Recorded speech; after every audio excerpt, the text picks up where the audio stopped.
Hello and welcome back to the ClearPlan Toolbar short video series.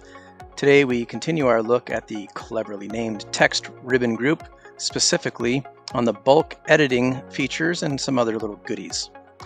Bulk editing tools include bulk prepend or prefix. You can click undo. Bulk append. Click on Control-Z to undo. You can also do my replace. Now, my replace, if you've spent any amount of time in Microsoft Project, you know that the built-in replace feature is an absolute wild card. It replaces who knows where.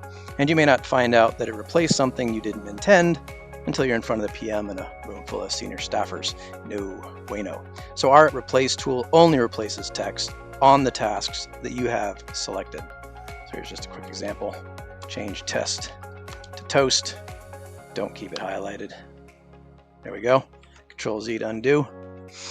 We also have an enumeration feature. So if you got a bunch of tasks and you want to indicate that this is being conducted on a series of different units or widgets, you can enumerate how many digits do you want the enumeration to have. So I'm going to put in 3. Start at what number? Number 1. And there we go, 1, 2, 3, 4, 5. Undo.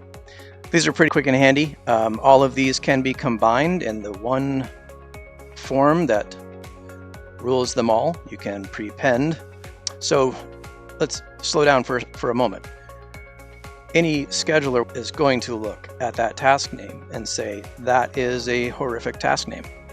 Test, is that a verb or is it a noun? What about the test? Are we writing the test? Are we approving the test? Are we merely conducting the test? Or are we, dare I say, trying to pass the test? We can use this prepend and append to make sure that all of our task names are not only unique, but very well defined for their scope. They don't need their summary task context to define their scope. In this one form, we're going to add some more context. Conduct the environmental test on the widget. By the way, we need to enumerate it, so let's give it left parentheses, unit number, numbers 1 through 5, close the parentheses. Later on in the proposal process, they decide to rename the product, rename widget to gimbal. Alt-Y to apply, yes, I'm sure. Hey, that looks pretty good. But I want to do the same thing to these, so all I gotta do is highlight these. Let's make sure that I start my numbering at number 6 and hit apply.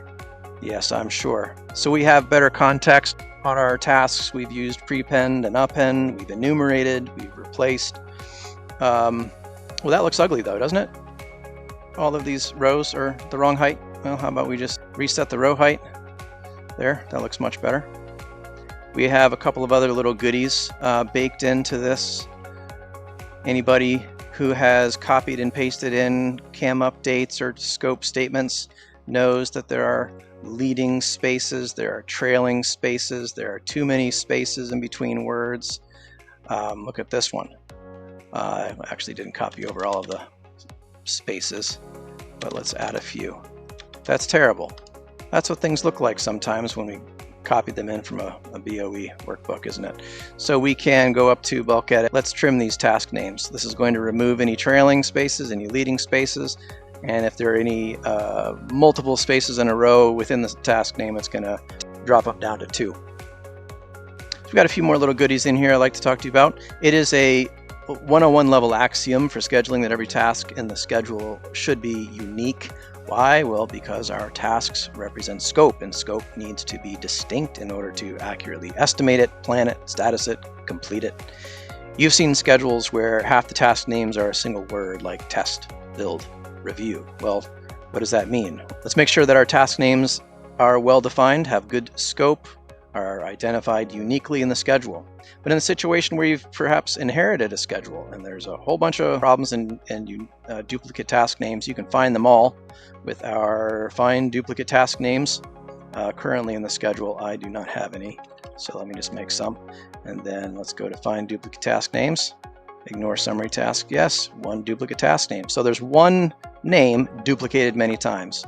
So we have a little report, and I'll show you what tasks are duplicated and the unique IDs. You can then copy these and then paste them into our filter by clipboard to get them in front of you and then fix them.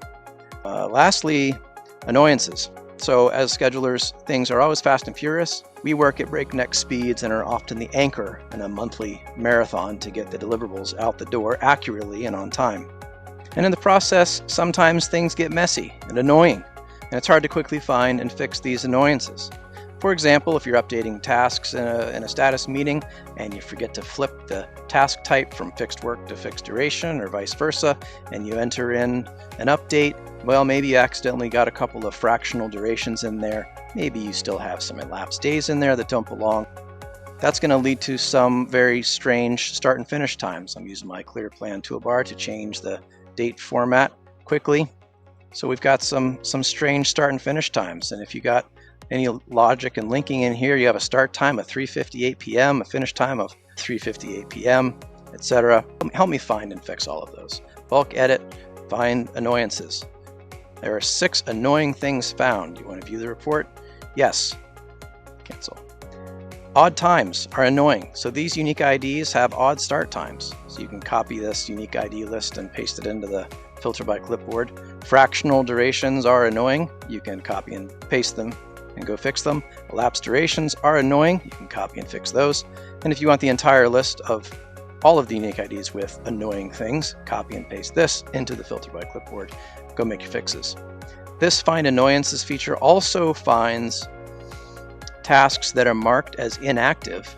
And if you're in project standard, well, it's going to mess with all of your calculations, your summary rollups, your total slack calculations and critical path calculations are likely going to look pretty wonky. So this will find any tasks in your IMS that are marked as inactive. But we hope that this bulk editing feature is useful for you. Stay tuned for more short videos on how to use the ClearPlan toolbar.